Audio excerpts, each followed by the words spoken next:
What's going on, guys? In this one we're going to be talking about activated carbon / charcoal, what it is, what it does, and if you should use it.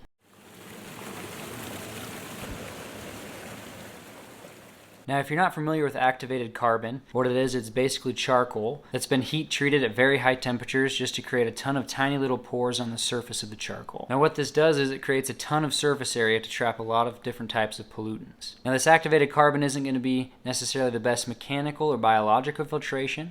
It'll do a little bit of both of those, but this is actually going to be what's called chemical filtration. So all those tiny pores on the surface of the charcoal, they actually adsorb pollutants. Now, this is different from absorbing. It's adsorb. Adsorb. Not a Z in there. I guess I should say the S. Adsorption is basically just the adhesion of molecules from either a liquid, a gas, or a dissolved solid onto a solid surface. So this process actually creates kind of a small film over the outside of the charcoal, which then keeps it from recycling back through your tank. So this carbon adsorbs dissolved materials such as chloramine, chlorine, tannins, which color the water, and phenols, which cause odors in your tank. It's important to note that charcoal doesn't remove all the toxins from your tank, so it's not going to remove any ammonia or nitrates. So you still need to have that mechanical and biological filtration, as well as doing frequent water changes. Another thing that's important to note is if you are going to need to medicate your fish tank, you should take any activated carbon out of your filter, because a lot of times that carbon is going to take that medication out of the water and you won't be able to get any use out of it. So activated carbon is best placed in the filter after the mechanical filtration, so it's better able to form its chemical filtration. It's also good to know that it's going to lose its effectiveness as it slowly adsorbs more of those chemicals.